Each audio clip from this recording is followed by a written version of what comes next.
है कि हाल ही में कितनी भाषाओं को शास्त्रीय भाषा का दर्जा दिया गया है? बात सुना रहे हैं? ऑप्शन है 5, बी ऑप्शन है 3, सी ऑप्शन है 8, डी ऑप्शन है 10। तो बताइए कि कितनी भाषाओं को दर्जा दिया गया है अभी हाल में, कितनी शास्त्रीय भाषाओं को अभी दर्जा दिया गया है? तो 5, याद रखेंगे कितनी? 5। आइए अगर हम बात करेंगे किसकी? शास्त्रीय भाषा की। किसकी बात करेंगे? शास्त्रीय भाषा की अगर हम बात करेंगे, याद रखेंगे किसकी बात होगी? शास्त्रीय भाषा की। तो अगर आपसे पूछेगा कि ये बताइए मूल में कुल कितनी भाषा थी, तो 6। पहले ध्यान से समझिएगा, मूल में कितनी भाषाएं थी? तो आप कहेंगे सर 6 थी। बात सुना रहे हैं? लेकिन अब वर्तमान में, याद रखेंगे, वर्तमान में 5 जोड़ दी गई तो अब कितनी हो गई हैं? 11। तो अगर आपसे पूछेगा कि कुल शास्त्रीय भाषा कितनी है, तो आपको बता देना है, याद रखना है कुल शास्त्रीय भाषा। तो कुल शास्त्रीय भाषा अगर आपसे पूछेगा तो 11 है। कुल शास्त्रीय भाषा कितनी है? तो आप कहेंगे सर कुल शास्त्रीय भाषा कितनी है? 11 है। क्लियर है? तो कहेंगे सर जो 5 है, ये 5 जो शास्त्रीय भाषा है वो कौन सी है? तो जोड़ी गई है, तो वो है मराठी। बात ध्यान समझिएगा, कौन कौन सी हो गई? मराठी हो गई, उसके बाद पाली हो गई, प्राकृति हो गई। याद रखेंगे कौन कौन सी? पाली हो गई, ठीक है। तीसरा हो गया क्या? प्राकृतिक हो गई। बात सुना रहा है? उसके बाद याद रखना है एक और है असमिया। याद रखेंगे कौन सी? असमिया और बंगाली। याद रखना है कौन कौन? असमिया और 5वां कौन है? बंगाली। ठीक है, तो ये 5 भाषाओं को क्या किया गया है? जोड़ा गया है। क्लियर है सबको? यहां तक कुल कितनी भाषा शास्त्रीय? 11। और मूल में कितनी थी? 6। जोड़ी गई कितनी? तो 5। तो कुल टोटल कितनी? 11। और 5 जो जोड़ी गई, क्वेश्चन आ सकता है निम्नलिखित में से कौन सी शास्त्रीय भाषा अभी हाल में नहीं जोड़ी गई है? बात सुना रहे हैं? तो ये 4 अगर आपको मालूम है, मराठा, पाली, प्राकृतिक और असमिया और बंगाली। क्लियर है?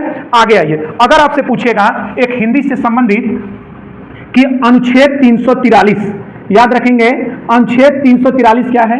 कि संघ की राजभाषा हिंदी होगी।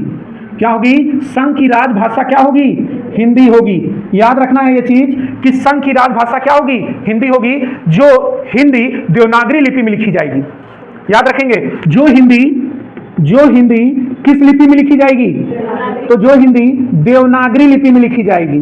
किस लिपि में? देवनागरी लिपि में लिखी जाएगी। बोले क्लियर है सबको यहां तक? आइए एक आर्टिकल और है, तो याद रखना है ये आर्टिकल क्या है? तो आप कहेंगे सर अनुच्छेद 350। क्या है भैया? 350 प्रत्येक व्यक्ति को अपनी भाषा में, अपनी मातृभाषा में शिकायत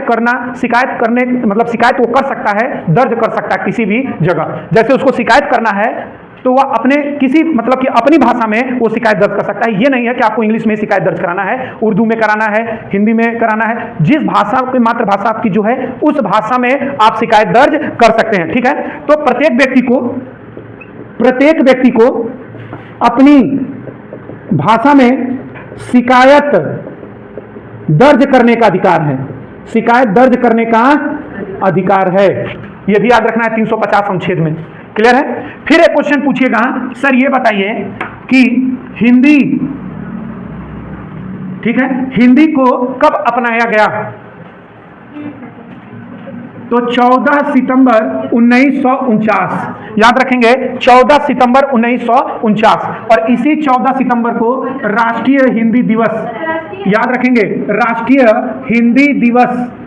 ठीक है, तो अगर आपसे पूछिएगा कि अंतरराष्ट्रीय हिंदी दिवस, तो आपको बताना है 10 जनवरी। याद रखेंगे अंतरराष्ट्रीय हिंदी दिवस 10 जनवरी। अंतरराष्ट्रीय हिंदी दिवस कब मनाया जाता है? तो आप कह दीजिएगा अंतरराष्ट्रीय हिंदी दिवस, तो आप कहेंगे 10 जनवरी को मनाया जाता है। अगर आपसे क्वेश्चन पूछे कि भारत में सर्वाधिक बोले जाने वाली भाषा कौन सी है? तो हिंदी। कौन सी है? हिंदी है। बंगाली है। बात सुना रहा ना? तो सर्वाधिक बोले जाने वाली भाषा कौन सी है? हिंदी। और उत्तर प्रदेश की द्वितीय राजकीय भाषा क्या है? उर्दू। कौन सी है? उर्दू है। क्लियर है ना? तो याद रखना है क्या, हाल ही में कितनी भाषाओं को शास्त्रीय भाषा का दर्जा दिया गया? तो आपको कह दीजिएगा 5।